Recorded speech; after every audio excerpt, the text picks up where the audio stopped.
Hi friends, good morning. Maaga nga akong nagising ngayong araw. Dahil nga ito yung araw para sa deployment namin sa OJT. Tapos biglang nag-chat yung teacher namin na hapon niya na lang daw kami or after lunch kami ihahatid doon. Kaya naman nagkaroon talaga ako ng oras sa paglilinis o pagwawalis dito sa may paligid ng aming bahay kasi sobra-sobra na yung dahong naglaglag. Hindi nga kasi ako magkaroon ng oras sa paglilinis kasi nga busy nga sa school. Kasi nga po, 4th year na ako, mas madami na yung ginagawa namin ng mga school works. Kaya bibihira na lang talaga ako magkaroon ng oras sa paglilinis. At kitang-kita nyo naman po na sobrang dami talaga ng mga tuyong dahon na nagsilaglagan dyan. Siguro mga alas 6 pa lang ito ng umaga pero tignan nyo naman yung pawis ko, diba? Ang sarap magpapawis. Dahil pati pag-exercise wala na rin akong oras. Kaya ito, nananaba na naman ang person. Hindi ko nga natanggal lahat ng mga dahon kasi mga naman, nakadikit na ito talaga sa lupa kasi nga noong mga nakarang araw palagi na lang naulan dito sa amin.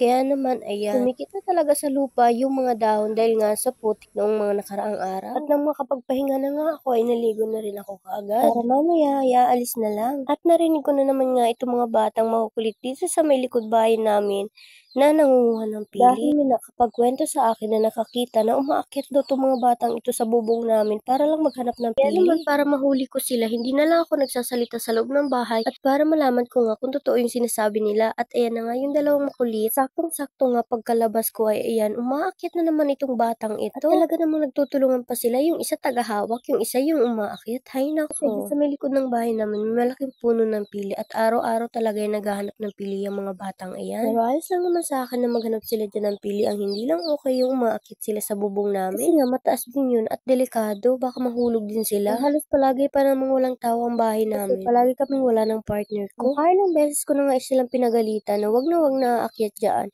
Kaya nga lang, matitigas pala ang ulo at hindi nga sumusunod. Ito nga yung araw na nandito ako sa bahay at nahuli ko din talaga sila, kaya na-videohan ko. Yun nga ang problema ko sa mga batang iyon, sobrang kukulit. Kahit nga mga tinanim ko ay nadadamay na sa kukulitan nila. Yung tinanim kong papaya ay wala ng dahon. At pati yung puno ng saging, hay nako. Kailangan pagpasensyahan ng sobrang mahaba kasi nga mga bata iyon. Fast forward na nga lang tayo. Yung mga oras na nga ito ay nasa biyahe na nga ako. At 11 AM nga yung call time namin sa aming pagkikita-kitaan nila ma'am. Kaya ayan, kumain na muna kami dito ng lunch. Pares na nga lang ang naisipan namin kainin. At in fairness, sa first time ko kumain ng pares, nagustuhan ko din naman. 11 AM nga yung call time na sinabi ni ma'am, magkikita-kita daw kami dito sa may tapat ng sosyo. Dahil nga sobrang maabala ang pag-aantay ng sakayan doon sa may sa amin, kaya naman maaga ako umalis talaga. Kaya naman medyo matagal-tagal talaga yung pag-aantay ko dito. May dalawang grupo nga kaming i-deploy. At yung isang grupo, pagkarating ni mama, ayun na muna yung kanyang hinatid. Dahil nga wala pa yung mga ka-team ko, ay naiwan ako dito mag-isang nag-aantay. Ano naman nagtagal ay nagsidatingan na din sila at dumiretso na kami dito kung saan kami i-deploy ng teacher namin. Ito yung lugar kung saan kami mag-OJT. Maliit lang siya at walang gaanong space pero okay lang yun sa amin. Basta makapag-OJT lang kami. Tapos nga namin i-orient ay pinauwi na kami ni ma'am. Bukas na lang daw kami bumalik para makapag-start na. OJT. Bago kami umuwi ay ayan. Street foods muna kami dito sa plaza. Ayun lamang for today's video. Please like, share, and subscribe to my YouTube channel. Thank you!